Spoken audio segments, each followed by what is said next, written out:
Pancasila berawal dari diumumkannya pernyataan menyerah oleh Jepang terhadap sekutu pada tanggal 15 Agustus 1945, sehingga Jepang berusaha menarik simpati masyarakat Indonesia dengan membentuk suatu badan yang dinamakan BPUPKI pada tanggal 29 April 1945. Perumusan Pancasila berkaitan dengan pelaksanaan sidang pertama BPUPKI pada tanggal 29 Mei sampai 1 Juni 1945. Pada sidang tersebutlah tokoh-tokoh pendiri negara berkumpul pada satu ruangan untuk membahas mengenai dasar negara. Terdapat 3 tokoh yang mulai mengungkapkan pendapatnya pada sidang tersebut. Dimulai oleh Muhammad Yamin pada tanggal 29 Mei 1945, lalu kemudian pada tanggal 31 Mei, Supomo turut serta memberikan kontribusinya untuk mengusulkan pendapatnya tentang dasar negara. Pada hari terakhir sidang pertama BPUPKI, yaitu pada tanggal 1 Juni 1945, Insinyur Soekarno menyampaikan pula poin-poin dasar negara Indonesia.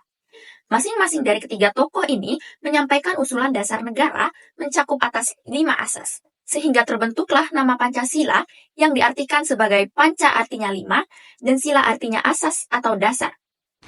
Nama Pancasila tersebut berasal dari petunjuk ahli bahasa yang merupakan seorang teman Insinyur Soekarno.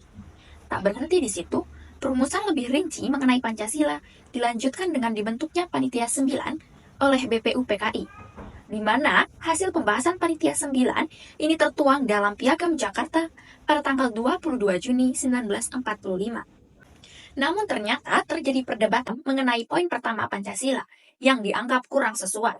Sehingga setelah melalui berbagai kompromi pada rapat PPKI, terjadi perubahan kalimat pada dasar negara yang awalnya ketuhanan dengan kewajiban menjalankan syariat Islam bagi pemeluk-pemeluknya menjadi ketuhanan yang Maha Esa. Pancasila ini pun secara resmi disahkan pada tanggal 18 Agustus 1945 dan dicantumkan pada pembukaan Undang-Undang Dasar 1945. Dengan diresmikannya Pancasila sebagai dasar negara, membuat Pancasila memiliki kedudukan yang sangat penting, yaitu sebagai dasar negara, sebagai ideologi bangsa, serta sebagai pandangan hidup bangsa Indonesia. Sebagai dasar negara, Pancasila berkedudukan formal dalam tatanan hukum negara Indonesia. Sifat mendasar dan tetap sebab Pancasila adalah sumber dari segala sumber hukum. Pancasila sebagai ideologi bangsa memberikan harapan bahwa Pancasila dapat membentuk pola pikir masyarakat yang baik sehingga masyarakat memiliki kemampuan bersikap sesuai dengan nilai-nilai Pancasila. Kemudian, Pancasila sebagai pandangan hidup merupakan output dari memiliki ideologi Pancasila. Artinya, sikap kita sebagai individu maupun warga negara Indonesia harus mencerminkan semua nilai pada setiap butir Pancasila. Audio Jungle.